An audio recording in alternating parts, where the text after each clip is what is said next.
రోజు మన రాష్ట్రంలో ప్రభుత్వ శాఖలో ఉన్న ప్రభుత్వ ఉద్యోగస్తులు 6 లక్షల పైనే. మరి అంతమంది ఉన్న ఈ ప్రభుత్వ శాఖ ఉద్యోగస్తులు బాగా చూసుకోవాల్సిన బాధ్యత ప్రభుత్వానిది కాదా? రాజశేఖర రెడ్డి గారు ముఖ్యమంత్రిగా ఉన్నప్పుడు ప్రభుత్వ ఉద్యోగస్తులకు ఎంత గౌరవం ఇచ్చారు. చిన్న స్థాయి నుంచి ఏ కలెక్టర్ స్థాయి వరకు అయినా కూడా ఫ్రీడమ్ ఇవ్వడంతో పాటు వాళ్ళను మోటివేట్ చేస్తూ వాళ్ళను కలుపుకపోయి వాళ్ళతో పని చేయించుకుంటూ ఈయన ఒక మాదిరిగా నిలుస్తూ అన్ని విధాలుగా వాళ్ళకు అండగా ఉంటూ రాజశేఖర రెడ్డి గారు మరి అంత బాగా ప్రభుత్వ ఉద్యోగస్తులను చూసుకుంటే మరి ఆయన కొడుకు జగన్మోహన్ రెడ్డి గారు తీరు, ఈ ప్రభుత్వ తీరు ఎంత బాధాకరంగా ఉంది అంటే మంత్రులు కూడా ఈరోజు ఉద్యోగస్తులను చిన్న చూపు చూస్తూ ఏదో వాళ్ళు దానం పడేస్తే వీళ్ళు తీసుకోవాలి అన్నట్టు మోకాలొంగి వీళ్ళ ముందు బ్రతకాలి అన్నట్టుగా వ్యవహరిస్తున్నారు. ఈరోజు ప్రభుత్వ ఉద్యోగస్తులు ఇంతమంది లక్షల మంది ఉండి కూడా అసంతృప్తిగా ఉన్నారు అన్నమాట వాస్తవం. వారి గొంతుని నొక్కేస్తూ వారి హక్కులని కాలరాస్తూ ఈరోజు ప్రభుత్వం వ్యవహరిస్తున్న తీరు దారుణం. ఇన్ని సంవత్సరాలుగా జగన్మోహన్ రెడ్డి గారు అమలు చేస్తానని చెప్పి కూడా ఇన్ని సంవత్సరాలుగా వాళ్ళు మాకు సిపిఎస్ వద్దు,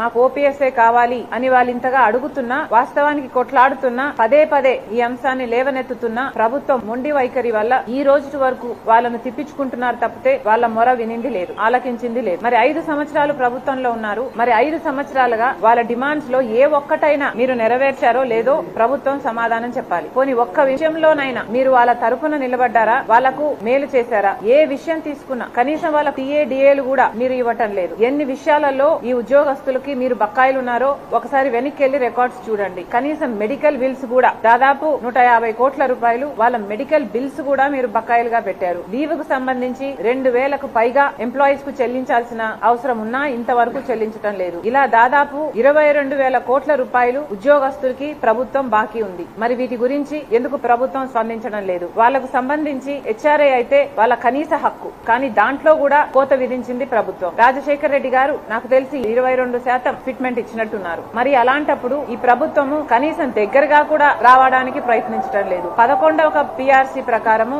వీళ్ళకి ఇవ్వాల్సిన ఐఆర్లో కూడా కోతలు పెట్టారు. దాంట్లో 4% అనుకుంటా కోతలు పెట్టింది కాక 12వ పిఆర్సీ అమలు చేయాల్సిన ప్రభుత్వము 12ది కాదు కదా, దగ్గరికి కూడా రాలేదు. ఇంకా 11వ దాంట్లోనే ఇరుక్కొని అది కూడా పూర్తి అమలు చేయకుండా దాంట్లో కూడా కోతలు పెట్టారు. ఇలా 1 కాదు 2 కాదు, ప్రతి విషయంలోనూ ప్రభుత్వ ఉద్యోగస్తులను మోసం చేసింది జగన్మోహన్ రెడ్డి గారి ప్రభుత్వం. కాబట్టి కాంగ్రెస్ పార్టీ ఎన్నికల వేళ ఉద్యోగస్తులందరికీ భరోసా ఇస్తూ కాంగ్రెస్ పార్టీ మాత్రమే మీ పక్షాన ఉంటుంది, నిలబడుతుంది అని మరోసారి గుర్తు చేస్తూ రాజశేఖర రెడ్డి గారు ఎలాగైతే మీ పక్షాన నిలబడ్డారో కాంగ్రెస్ పార్టీ ఈ రోజు మీకు మాటిస్తున్నాం, కాంగ్రెస్ పార్టీ ఓపీఎస్ అమలు చేస్తుంది, మీ హక్కులను ప్రతి ఒక్కదాన్ని పరిరక్షిస్తుంది. అంతేకాదు కాంగ్రెస్ మేనిఫెస్టోలో చెప్పినట్టు ఏవైతే రిజర్వేషన్లు ఉన్నాయో 50% రిజర్వేషన్లు, ఎస్సీ ఎస్టీ ఓబీసీ రిజర్వేషన్లు ఉన్నాయో ఆ క్యాప్ ను కూడా రేస్ చేస్తాము అని కాంగ్రెస్ మేనిఫెస్టోలో ప్రకటించడం జరిగింది. ఈ 50% విమెన్ రిజర్వేషన్ కూడా అమలు చేస్తామని కాంగ్రెస్ మేనిఫెస్టోలో ప్రకటించడం జరిగింది. వీటన్నిటికీ మేము కట్టుబడి ఉన్నాం. అంతేకాదు ప్రభుత్వ